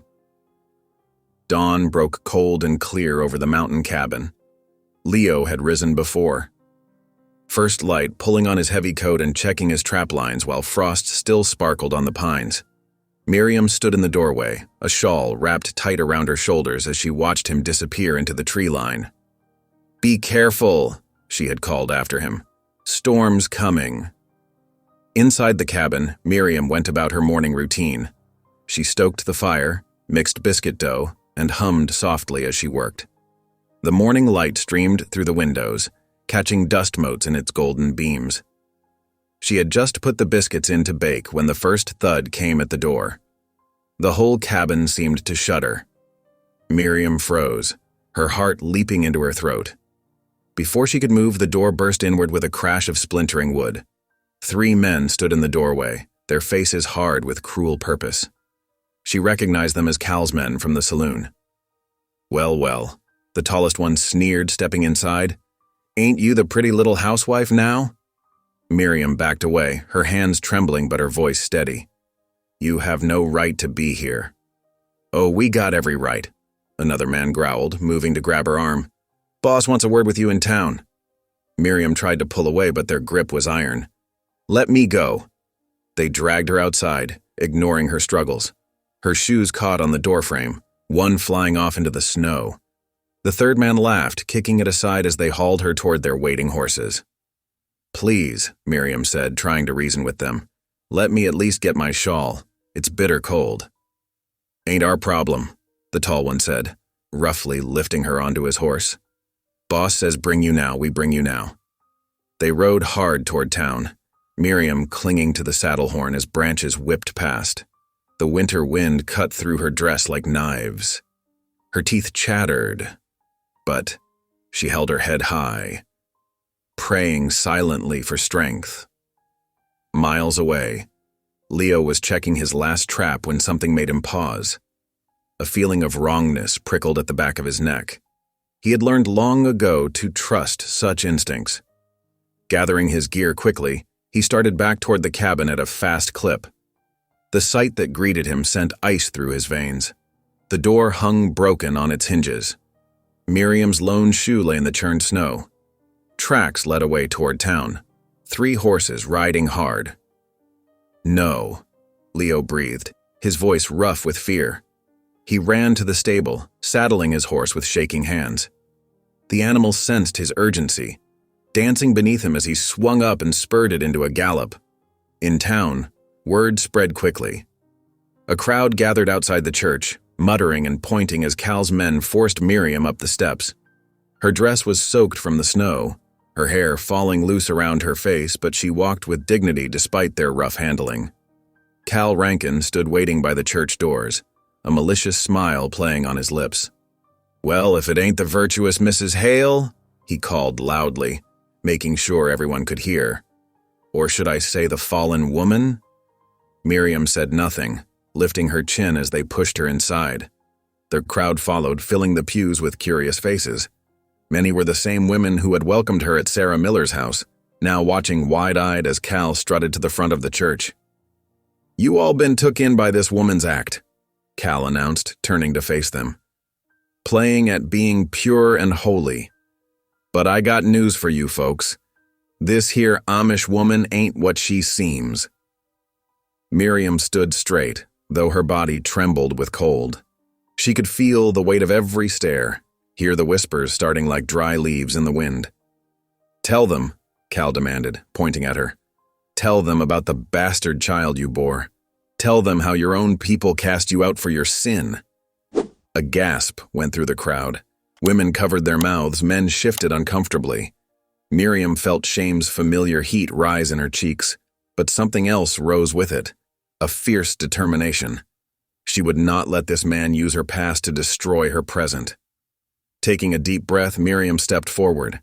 Her voice shook at first, but grew stronger with each word. "Yes," she said clearly. "I bore a child out of wedlock. I was young and I sinned." The church fell silent, every eye fixed on her. "My baby lived 3 days," Miriam continued, tears sliding down her cheeks. "I held him as he drew his last breath. I named him Samuel, and I buried him beneath an apple tree on my father's farm." She looked around at the faces watching her, faces she had come to know over these past weeks. Sarah Miller, who had trusted her with her sick child. Mrs. Peterson, who had greeted her kindly that very morning. The preacher, who had married her and Leo on that fateful night. "My community could not forgive me," she said. "They turned their backs, as some of you did when I first arrived. But God did not turn his back. He led me here, through shame and sorrow, to find a new life, to find love with a good man, to find a community that needed healing as much as I did." Just then, the church doors burst open. Leo stood there, snow melting on his coat, his face dark with fury as he took in the scene. But before he could move, Miriam's voice stopped him. "I will not hide anymore," she declared, standing straighter. "I will not let shame define me. God has forgiven me, and I have forgiven myself. That is all that matters." The silence stretched taut as a bowstring. Then Sarah Miller stood up, her little Beth clutching her skirts.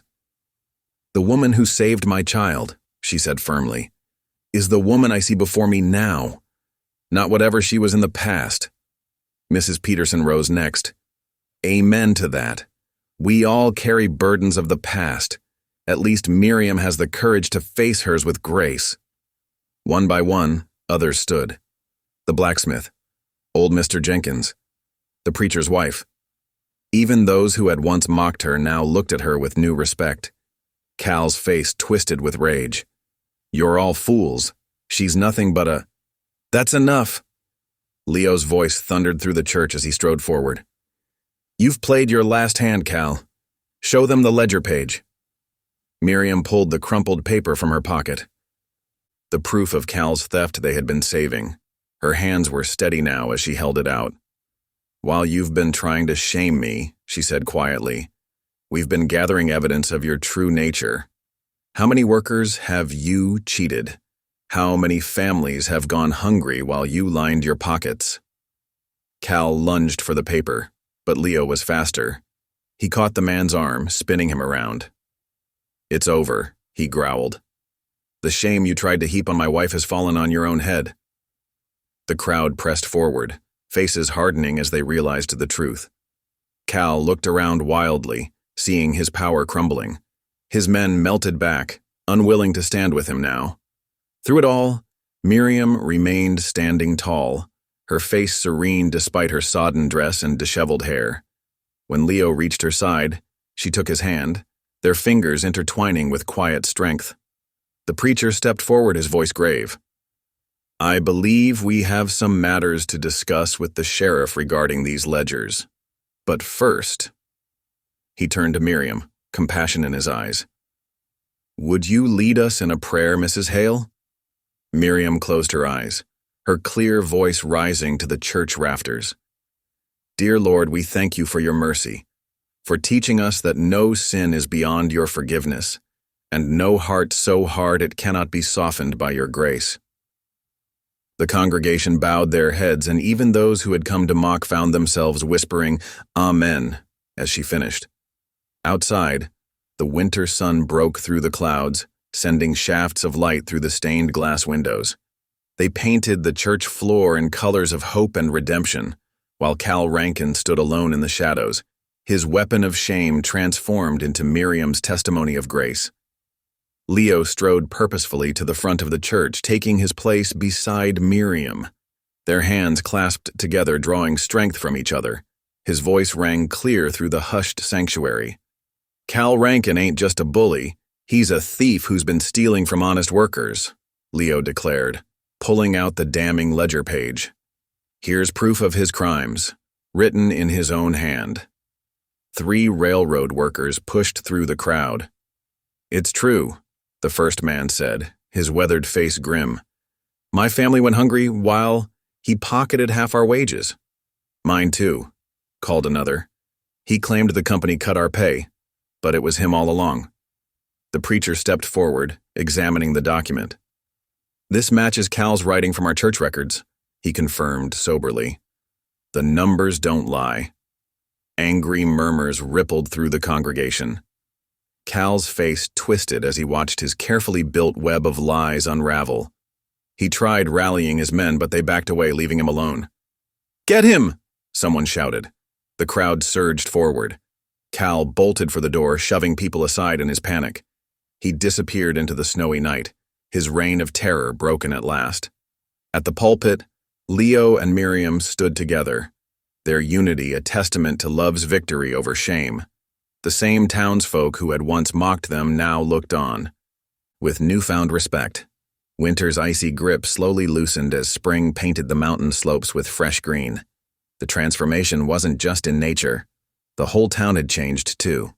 Where once there were sneers and cruel whispers, warm greetings now met Miriam wherever she went. "Would you help us at the church kitchen?" Martha Jensen asked one Sunday morning, touching Miriam's sleeve. "Your bread is the best we've ever tasted." Soon, Miriam's days filled with purpose beyond her own hearth. She kneaded dough for the miners, teaching younger women her technique. When influenza swept through the camps, she mixed honey and wild herbs into healing teas, tending to sick children with gentle hands. Leo noticed the change in how folks treated him too. Men who once mocked his scars now sought his counsel on trapping and hunting. He found himself lingering after church services, sharing coffee and conversation instead of rushing back to solitude. Together, they transformed their cabin. Leo built a wider hearth where Miriam could bake more easily. They cleared land for a vegetable garden, turning rocky soil while spring birds sang overhead. Miriam planted herbs along the path, their fragrance sweet in the mountain air. One evening, as they sat on their new porch watching the sunset paint the peaks gold, Leo turned to her. His voice was rough with emotion. "When I married you that night, it was foolish pride and shame that made me do it," he admitted, taking her work-worn hand in his. "But now I'd choose you freely, with my whole heart." Miriam's eyes glistened with tears, but her smile was radiant. "And I would choose you," she whispered, squeezing his hand. "Every day, I would choose you." The mountain air grew soft around them, carrying the scent of spring flowers and new beginnings. The seasons turned gently as peace settled over the mountain town. When the new railroad foreman arrived in his pressed suit and polished boots, he made a point of seeking out Leo and Miriam's cabin.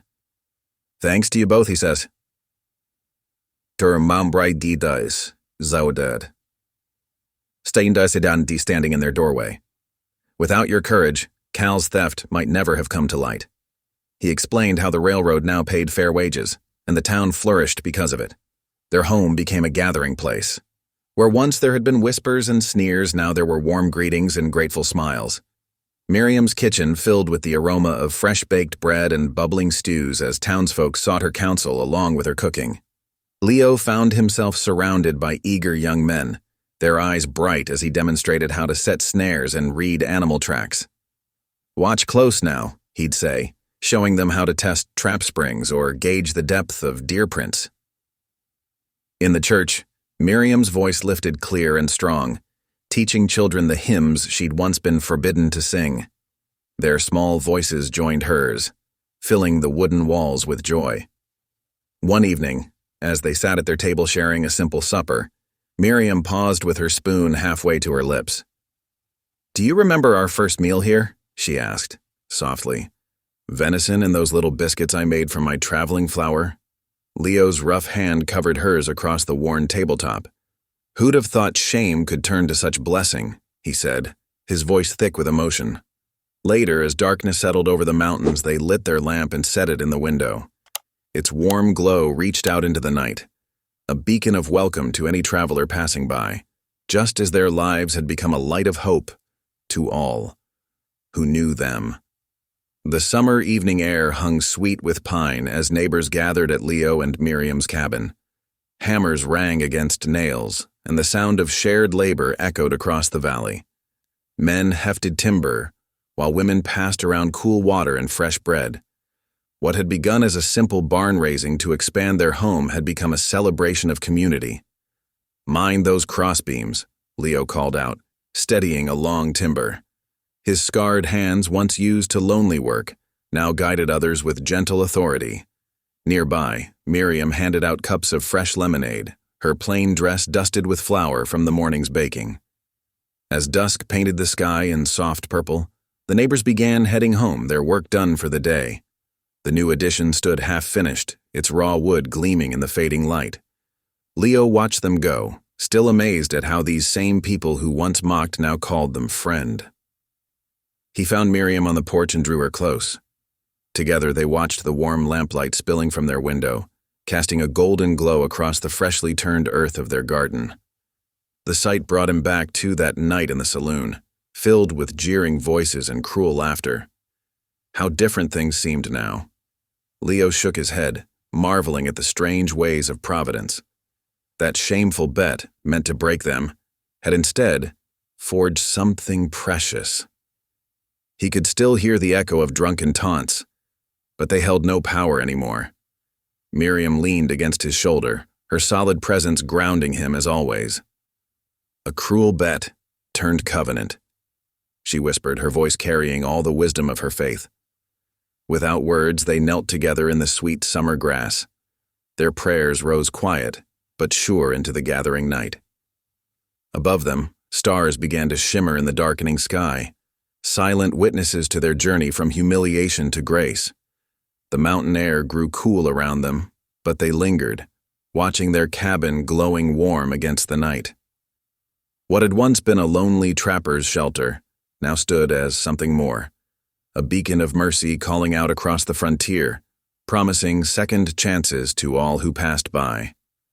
In that light, Leo saw their whole story written, shame transformed by love, cruelty overcome by kindness, and two wounded souls finding healing in each other's strength.